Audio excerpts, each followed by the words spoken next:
एक बार की बात है, एक बार एक अध्यापक एक संपन्न परिवार के शिष्य के साथ जा रहे थे। तो उस शिष्य को कुछ मजाक सूझी, क्योंकि उसको रास्ते में किसी गरीब मजदूर के जूते दिखाई दिए। उसने अध्यापक से कहा, गुरुजी, अगर हम इन जूतों को छुपा दें तो कितना मज़ा आएगा। अब उसको तो मजाक सूझ रहा था, लेकिन गुरुजी ने कहा कि नहीं, गरीब इंसान के साथ इस तरह का भद्दा मजाक करना ठीक नहीं है। उसने कहा, क्यों ना हम इन जूतों में कुछ सिक्के डाल दें और देखें कि इसका इस गरीब मजदूर पर क्या प्रभाव पड़ता है। उन्होंने ऐसा ही किया। जैसे ही मजदूर अपना काम करके लौटा और उसने एक पाँव अपने जूते में डाला तो उसको कुछ कठोर सा महसूस हुआ। उसने अंदर हाथ डाला तो उसको कुछ सिक्के दिखाई दिए। वह थोड़ा आश्चर्य में पड़ गया। आसपास किसी को देखा तो कोई भी दिखाई नहीं दिया। वापस उसने दूसरा पैर अपने जूते में डाला और वापस उसको उसमें कुछ सिक्के दिखाई दिए।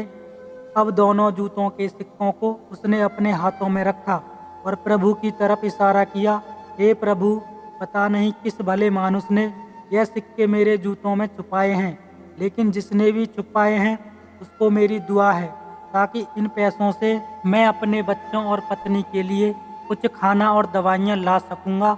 और इतना बोलकर वह चला गया। इस बात को शिष्य और अध्यापक दोनों सुन रहे थे। अब अध्यापक ने शिष्य से पूछा कि अब तुम मुझे बताओ कि तुम्हें कैसा महसूस हुआ, तुम्हारी पहले वाली मजाक या मेरा यह तरीका। तो उसने कहा कि गुरुजी, मैं आपसे क्षमा चाहता हूँ। अब मुझे समझ में आ गया कि सच्ची खुशी किस चीज़ में है। जब हम किसी की मजाक उड़ाते हैं तो हमें कुछ पल का आनंद मिलता है, लेकिन इससे हमें बद्दुआ मिलती है। लेकिन अगर हम किसी की मुश्किल परिस्थिति में मदद करते हैं और जिसकी भी हम मदद करते हैं उसको भी नहीं पता कि हमने उसकी मदद की है, लेकिन अंदर ही अंदर हमें पता है कि हमने उस इंसान की मदद की है। यही सच्ची खुशी है। जब हम दूसरों को खुशी देते हैं तो हमें सच्ची खुशी मिलती है। इसी तरह खुशियाँ बांटते रहिए, लोगों की मदद करते रहिए और दान करते रहिए। जिसके भी आप काबिल हो, जितना भी आपसे बन पड़े दान करें, लेकिन दान जरूर करें। इसका मतलब यह नहीं है कि आपको कंपलसरी या अनिवार्य रूप से इतने रुपए दान करने ही चाहिए, क्योंकि हर किसी की ज़रूरत अलग अलग हो सकती है। दोस्तों, कहानी अच्छी लगी हो तो वीडियो को लाइक करें तथा हमारे चैनल को सब्सक्राइब करें।